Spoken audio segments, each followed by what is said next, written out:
olha aqui, eu trabalhei no SPI anos. No princípio, eu era um etnólogo, como um antropólogo como todos, interessado na natureza humana. Os índios eram objeto de estudo, os mitos eram considerados fósseis do espírito humano. Então, as minhas primeiras pesquisas foram essas. Mas desde o princípio eu me tomei de paixão pelos índios. Os primeiros índios que eu visitei foram os Kaiowá. E era uma coisa impressionante ver aqueles índios tão pobres, tão miseráveis, tão maltrapilhos. E eu tinha lido a obra do Mandaju, vi que atrás daquela pobreza estava a gente de uma espiritualidade intensíssima, que há um século mandavam grupos saíam deles, com pajés, país, que iam dançando de lá, de Mato Grosso, de sul de Mato Grosso, do Paraguai até Santos, em São Paulo. Os índios que estão em São Paulo, em grande parte, vêm disso, e esses índios se transladavam, dançando, porque acreditavam que olhando para o mar na altura de Santos, dançando, eles alcançariam tal espiritualidade que levitariam e podiam ir para a terra sem males, a morada de Deus. Eu encontrei esse mesmo mito depois, foi ter objeto de um filme, de um índio, índio Caapor, que saiu do fundo do Maranhão e foi até São Luís também, procurando a terra sem males, porque estava desesperado, tinha perdido um filho. Foi uma história muito dramática, terrível. O grande interesse que eu tinha era um interesse científico, mas aos poucos os índios foram me ganhando.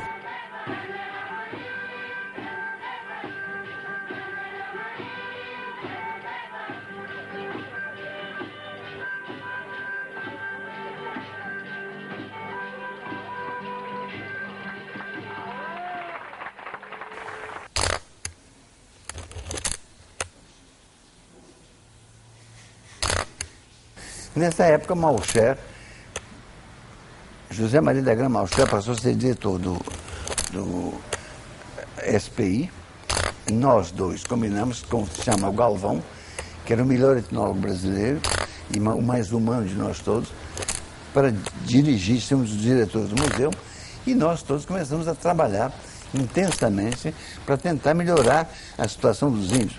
O SPI foi renovado, tinha-se gasto já na burocracia, aquela ideologia alta do Rondon, que foi o ponto mais belo da ideologia brasileira, quando o Rondon diz: morrer, se preciso for, matar nunca, e segura a sua tropa, mesmo atacado, ele não deixa a tropa atacar, e sobretudo, quando ele cria com os positivistas o SPI, para assegurar uma proteção leiga, estatal, aos índios, para não condená-los a ser objeto de evangelização protestante, católica ou qualquer outra. Então, impõe outra coisa muito importante, que teve uma grande repercussão no mundo, que foi, em vez de assumir a posição liberal, de dar aos índios todos os direitos, toda a igualdade, de que resultava enganaram os índios, tomaram suas terras com falsas compras, assegurar aos índios a posse do seu território como um bem inalienável, que eles não podiam vender, para protegê-los. Então, retomar essa postura, renovar essa postura com a antropologia é o que nós fizemos.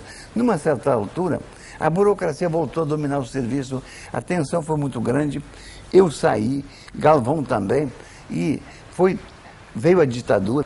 Chegou a ditadura, houve uma mudança também na mentalidade militar. Essa mentalidade militar boçal, ditatorial, arbitrária, se colocou também no serviço para São os índios. Mudaram o nome pensando que ia melhorar. De fato, pioraram. É claro que conseguiram fazer uma coisa importante, que foi demarcar oficialmente muitas terras. Nos anos passados, há 30 anos atrás, não era tão importante, porque você podia impor com a autoridade do Rondon, do Museu Nacional, da dona Luísa Alberto Torres, que eram do Conselho, era possível impedir que invadissem áreas indígenas. Mas, nos últimos anos, com a valorização das terras, tornou impossível. E passou a ser indispensável demarcar precisamente o território de cada povo. A FUNAI fez um trabalho muito importante. Mais da metade dos povos indígenas tem suas terras já asseguradas. E tem conseguido muito apoio internacional para fazer isso. Essa é uma tarefa importante. Mas é claro que, para mim, o que houve foi uma luta muito grande em defesa dos índios. Num certo momento, enquanto eu estive no poder no Brasil, eu continuei com essa fidelidade. O desastre veio depois com militares que renegam a tradição do Rondon, que tem um espírito mercantilista e um espírito meio idiota, que é o contrário do humanismo brasileiro encarnado por Rondon.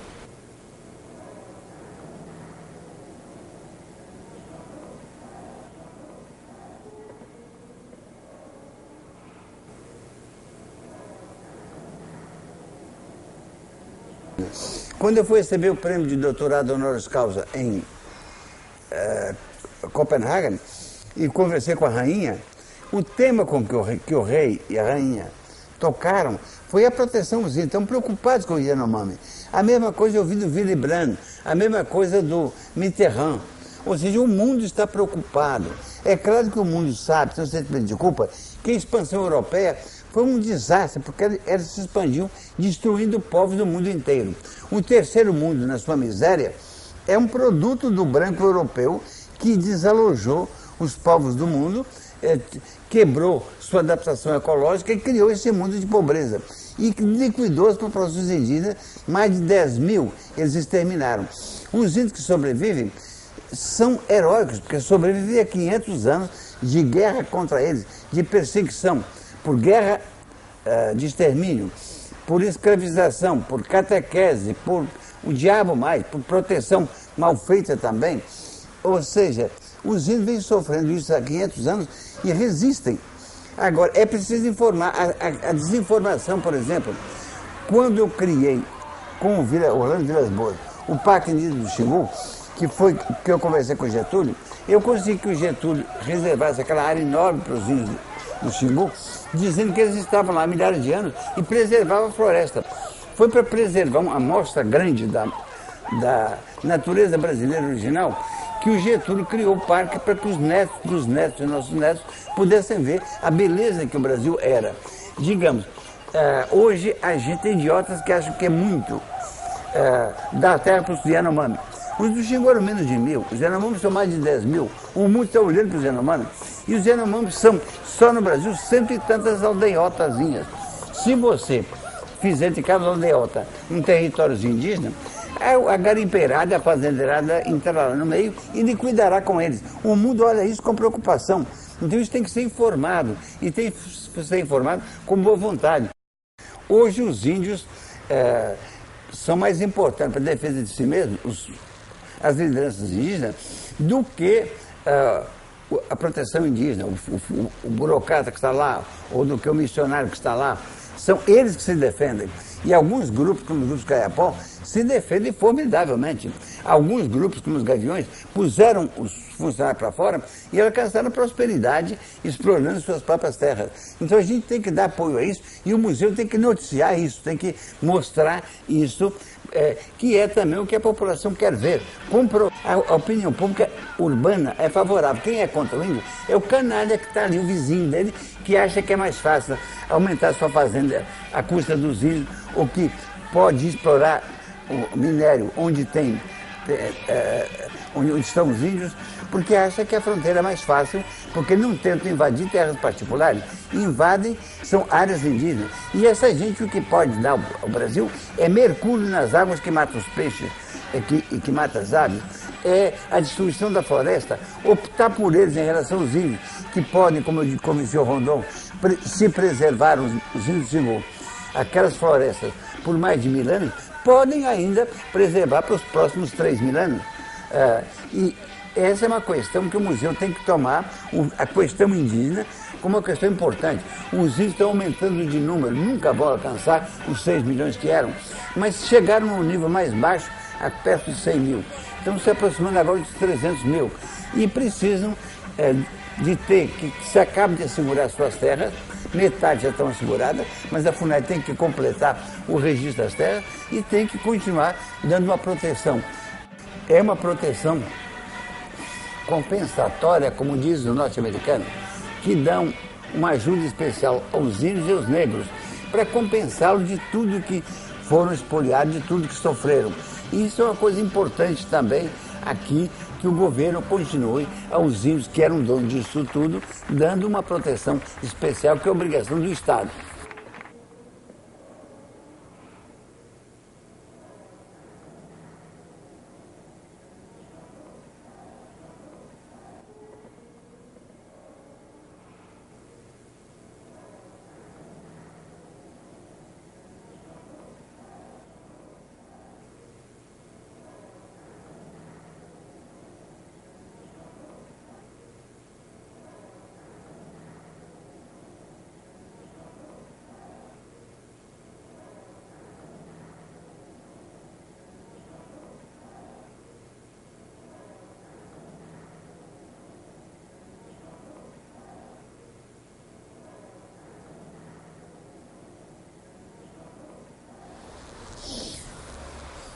Rondon, que era presidente do Conselho Nacional de Proteção aos Índios, que foi o criador do órgão brasileiro de proteção oficial aos índios, que sucedeu o que havia antigamente, que eram ordens religiosas, comissões evangelizadoras, que perseguiam os índios, ainda que de alguma forma o protegessem também. Rondon criou uma seção de estudos, fez criar, para documentar fotográfica e cinematograficamente os índios do Brasil. Foram feitas grandes expedições, como as duas do Xingu, expedições de Mussul de Mato Grosso, Caduel, Terena, e outras expedições também, e juntou-se um documentário muito grande. Num certo momento, quando eu me formei, por uma apresentação do Baldos, eu fui contratado pelo museu como etnólogo. Foi o primeiro etnólogo que o museu tinha. Antes havia documentaristas. E eu comecei, então, meu trabalho, que durou 10 anos. O melhor do meu trabalho, talvez, tenha sido a criação do Museu do Índio. Foi realmente uma coisa linda levar o Rondon, que se emocionou muito vendo o Museu do Índio, porque foi o primeiro museu do mundo projetado para lutar contra o preconceito contra o índio, que descreveu o índio como antropófago, canibal, preguiçoso, violento, mau e ruim e feio. Então, essa era a imagem geral que se tinha dos índios. E o museu foi feito para combater essa imagem. Os museus europeus sobre etnografia mostravam muito mais o que era bizarro, feio e até repulsivo nos povos extra-europeus do que o que era cativante. Ao organizar o museu, com os colegas que me ajudaram, Fettman, que era que era cinematografista, e toda uma equipe que tinha lá, nós conseguimos montar um museu realmente muito bonito. Ao entrar no museu, a pessoa subia uma escada de muitos degraus, obrigada a olhar para cima e ver uma parede enorme, onde havia a reprodução da cara de uns 20 índios, que eram índios, índias e crianças, todos sorrindo e bonitos. Já aí desmascarava aquela imagem do índio feio, ele via que eram lindos, que eram carinhosos, que eram bonitos, que eram simpáticos. Então, aquela massa de fotografia tinha um efeito de um impacto muito grande. E no museu passava sempre um filme, que é uma das coisas importantes do patrimônio do museu, que é Um Dia de Vida de uma Tribo Indígena na Floresta Tropical, que focaliza os urubus caporo, com que eu tive 2 anos. São os índios que vivem na fímbria da Amazônia, ali entre o Maranhão e o Pará. Agora, esse filme é de uma enorme beleza, porque mostra a rotina diária de uma família, cultivando, caçando, pescando, vivendo a vida cotidiana de um casal. Cossó, a mulher dele, Chiíra, e a criancinha que ainda não tinha nome, iria ter nome numa cerimônia de nominação. O filme é de uma grande beleza. E esse filme é um patrimônio do museu. Foi feito em 35mm e ganhou um prêmio internacional, o prêmio do Museu do Homem em Paris. Esse filme, a versão 35mm, de 35, foi roubado, o museu não tem, é uma coisa absurda. O outro filme que eu fiz também com Fettman, que é um filme sobre o cerimonial Bororo, o cerimonial fúnebre mais trágico do mundo, terrível, em que quando um grande chefe morre, eles montam esse cerimonial, chamam todos os Bororos vivos para homenagearem e para fazer as danças que permitem que o mundo continue vivendo. O Rondon me mandou lá dizendo, olhem para ele, esse é fulano, olhem para ele. Ele vai falar com vocês. Ele é a minha boca que vai falar. Os ouvidos dele são meus ouvidos que vão ouvir. Os olhos dele são os meus. Eu não posso ir porque eu estou muito velho. Eu não posso ir à cerimônia do cadete, mas ele vai por mim. Então nós podemos filmar aquilo, e esse filme 35mm, filme também, a versão 35mm foi roubada. Onde está? Estará em algum depósito no mundo. É preciso que o museu diga gritando, alguém carregou, alguém roubou, quem é que está com isso? É claro que nas últimas décadas melhorou muito a concepção das populações urbanas, do mundo inteiro quanto aos índios. É uma grande preocupação para a causa indígena. O tema fundamental do museu, que é a luta contra o preconceito, que de fato é a luta por dar melhor informação sobre os índios, tem que prosseguir.